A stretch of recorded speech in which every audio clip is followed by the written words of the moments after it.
China is building nuclear reactors like it actually means it, and that matters. Because most countries talk about nuclear power, China is industrializing it. That is the difference. This is not about climate targets, it's not about headlines, it's about whether a country can build the supply chain, the engineering base and the reactor pipeline needed to make energy and make nuclear a real part of the grid. And China looks like one of the few countries in the world actually doing this at scale. Now, a lot of governments say nuclear is important. Then they spend 15 years arguing. Permits, politics, costs, local opposition, delays. China is different. It just keeps approving reactors. In April 2025, China approved 10 new nuclear generating units, continuing a pace of roughly 10 to 11 approvals a year in recent years, according to Reuters, citing China Nuclear Energy Association data. That is not symbolic. That is an industrial program. And when a country keeps approving that many reactors year after year, it is telling you something very clearly. This is not a side project. Anyone can announce a reactor. That part is easy. The hard part is building the ecosystem behind it. Steel forgings, pressure vessels, steam generators, control systems, fuel cycle support, specialist labour, construction sequencing and grid integration. This is where most countries get exposed, and China looks much stronger here. The National Energy Administration said in May 2025 that China had become one of the few countries with a complete nuclear power industrial system, and Reuters reported in April 2025 that China had achieved 100% domestic production of essential nuclear power equipment. And that matters massively, because if you have the supply chain at home, you can scale faster, depend less on foreigners, and treat nuclear like industrial policy instead of boutique energy experience. As of spring 2026, the World Nuclear Association says China has 61 operable reactors and 39 under construction.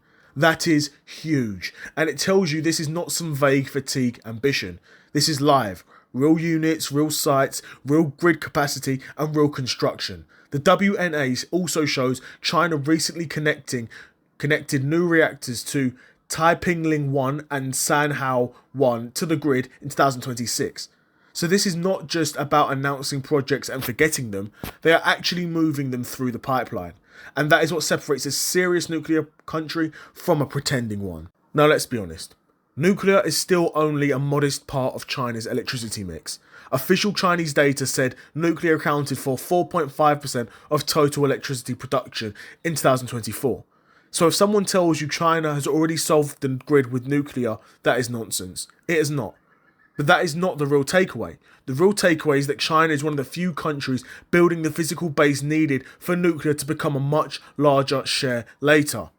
Reuters said China's nuclear share could rise to around 10% by 2040. Now, that may not sound dominant, but in a system as large as China's, that is a serious amount of power. And this is where I think people get distracted. They look at today's 5% share and think, so what? But that misses the strategic point.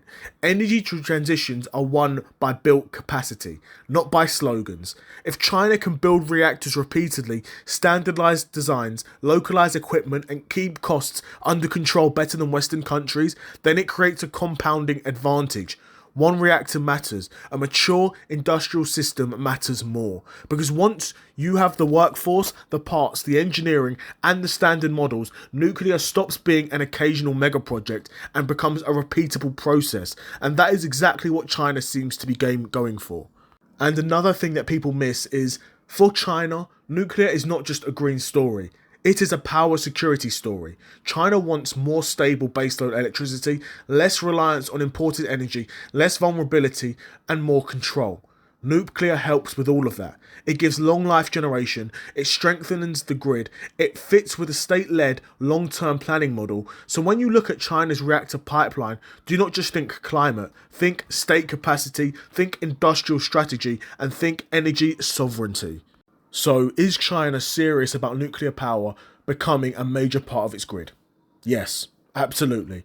Not because nuclear is already dominant, it isn't, but because China has done the hard part most countries still talk about. It has built the supply chain, it's localised the equipment, and it keeps building reactors aggressively. And that is what seriousness should look like, not speeches, concrete, steel, and megawatts.